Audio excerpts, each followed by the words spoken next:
Galaxy Man Show back again. So for my very next guest is this sensational singer known by the name of Josiah Shillow. So I'm about to add Josiah into the live now and have a chat with Josiah about his sensational music. So yeah, let's add Josiah in and have a chat with Josiah. Awesome. Wonderful. Well, I just want to say thank you so much, Josiah, for making an appearance on my show. First up, it's such an incredible pleasure having you on the show today. To people that don't know who you are, if you can give like a bit of backstory about yourself first, and then we'll dive right into the questions. Sure, absolutely. So I am a lyrical artist, a artist, if you will. I folk and indie is my genre focus that I do, and I practice out of Baton Rouge, Louisiana. Have been for the last 7 odd years, I would say now. Um, that is what I do. I write for other artists. I produce myself, and I produce other people as well. Yeah, I perform live gigs as well. Awesome. So we'll dive right into the questions now, Josiah. So for my very first question, so you have a new release coming out very soon called Anywhere. What's it Yeah. like? What was it like coming? Like, what was it like coming up with the idea of creating this song in the first place? And yeah, what was the whole process of creating this song? Oh, okay. So anywhere with anywhere part really never supposed to come out. Um, Rough sketch of an idea, and I had met somebody in a season of my dating life, and it didn't really work out. So the track ended up getting put on the back burner. Um, but then I fell into a relationship shortly a few years later with the person I believe I'm going to marry, and this person had inspired me in so many ways and pushed me to release music consistently. And so one day I was just sitting at the desk at the studio, and I thought of the second verse, and the song was birthed from there. So on to my very next question. So you have also created an original song called Little Human. What was it like coming up with the idea of creating this one? And what's like the whole meaning behind Little Human? Sure, sure. So Little Human is actually my stage name, my moniker. I performed with a band, and so um, this one came from a place of it was a very dear friend of mine who unfortunately passed last year due to COVID. Um, but he had always considered me to be one of his most outstanding people in his corner, and so he addressed me as this little human. And I figured, living in a world that's so vast and wide, you can often feel small sometimes. You can get to feel really small. And so I'd grown up feeling like that my entire life. I'm 23 now, and I always felt like that, just a small being in a vast world. And Little Human just kind of stuck at the time. And so I decided that would be the name I performed my alternate song. So on to my very next question. So you have also created an original song called Paralyzed. Another incredible song, by the way. All your songs are so heartfelt and so emotional. I love that kind of like vibe that I get from your songs. And I've listened to them all this week, and I just love your voice. Your voice is truly sensational, and I just want to say that people highly recommend it. Definitely go check out Josiah's songs. As I said, his songs are so incredible. And yeah, what was it like creating Paralyzed? Wow. So Paralyzed was actually the first. I want to say thank you first of all. That's really an honor that you listened to my No, you're content. all good. Honor. Um, Paralyzed was the first song that I released, and that, that I released that.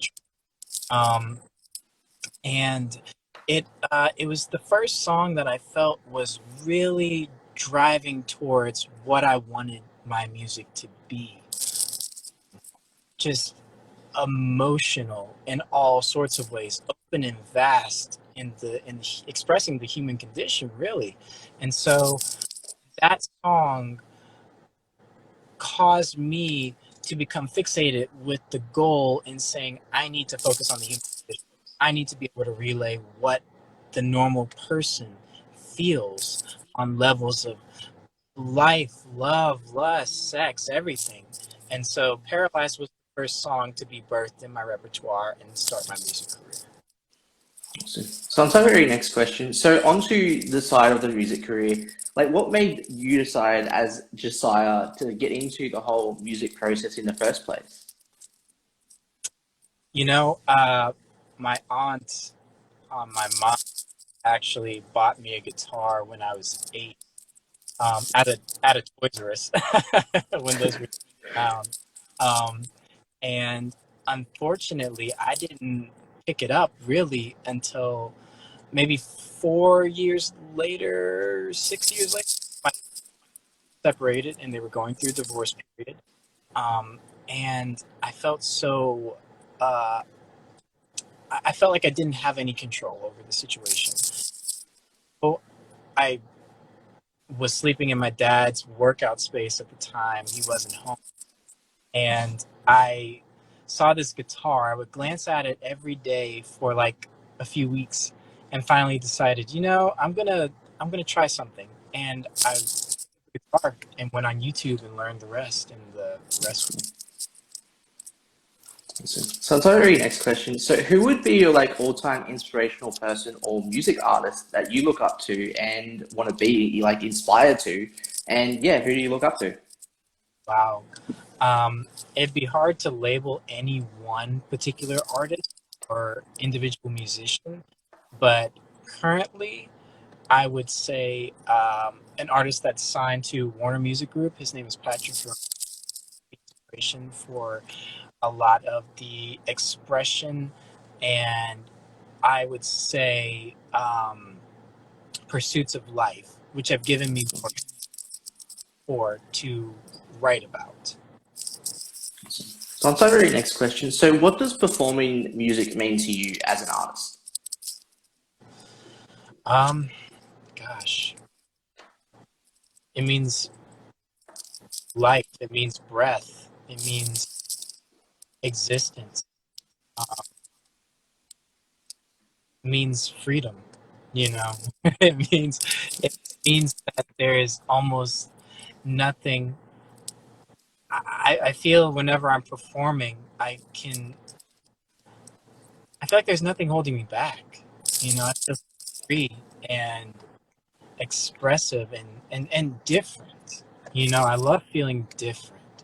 Um, and so whenever I perform, it feels like there's a release um, of emotional beauty that comes with that I'm absolutely in love with. Awesome. So on to our very next question. So if you could go anywhere on tour and take your music anywhere, any country, where would you want to go to and why? Wow. Um,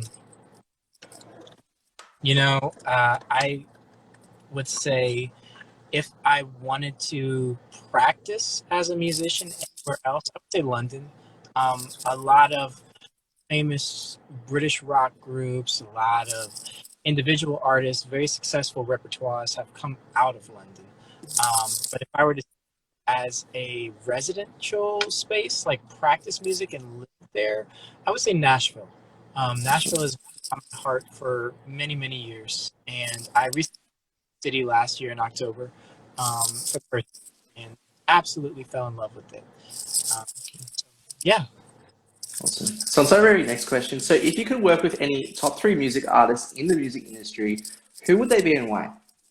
Wow. Um, I've thought about this question quite a bit, and for the longest time, I've always said Isaac Slade of the Fray was one of the top three. Jason Wade of Lifehouse, and um, I can't pin the last one. Um, Cody Simpson would That's cool. definitely be Yes, the tops for sure. that's cool. So on to our very next question. So what advice would you give someone wanting to start out creating their own music? So yeah, what advice would you give them? Be open to learning and spend every second of it learning. Every, every moment that you get, just learn. If you're on the road and you're commuting for work, pull up a video, watch something that will leak into your natural habit as a practice. and just soak all the knowledge. If you can't remember it, retain it, go back and watch it again. Listen to podcasts, read blogs, be as open to criticism as you possibly can. That would be my advice to any upcoming artist. So on to our next question. So what are like the positive and negatives into creating your own music in the industry, and how do you get through those like negative moments as an artist? Wow. Um, well, I would say the negatives of being in the music business would be I often have to chase after success very, very hard. Um, that means providing myself opportunities for gigging or playing. Um, Definitely ensuring that I sit down and write whenever I have the thought to write. I have to be very persistent at that. And even produce as well. I have to be very persistent on practice in that and ensure that I am everything in my power to push as many songs as I possibly can out. Um, and that's hard. That can be difficult sometimes. But self-discipline will definitely change that. Um, the positives, I would say, is that I get the opportunity to speak with somebody on a relatable level, many people. The amount of messages I've gotten over the past few years, the amount of voicemails left, the amount of reposts and blog reviews that I've gotten for my music just goes to show that it proves to myself that I am doing something that resonates with people, and I wouldn't have it any other way. So on to our very last question, Josiah. So what's next for you, like for the rest of 2022? Like any like upcoming projects that you want to announce on the show? Right. I can't say too much about a whole lot of what's going to occur this year. I will say anybody watching that's interested in what I do and wants to check out my music, keep an eye out for October. The month of October, something big is happening. Awesome. Well, I just want to say thank you so much again, Josiah. It has been such an incredible pleasure having you on the show for today. Everyone, definitely go support Josiah and his music. As I said, we need more amazing artists like Josiah in this world, and the artist industry is just so amazing. And as an interviewer, I love supporting artists like Josiah. So I just want to say thank you so much again. Do you have like any last final thoughts that you'd like to share to people on the show? I would love to thank you for inviting me on this interview. Thank you for being such a supportive aspect. Without people like the people that have been watching, or without people such as you who have invited me onto this interview, I wouldn't be able to do what I do. It really helps knowing that I'm touching somebody else's life. So thank you again for the opportunity. I really. No, you're very welcome, Josiah. Anyways, stay safe. All the best for your amazing music career,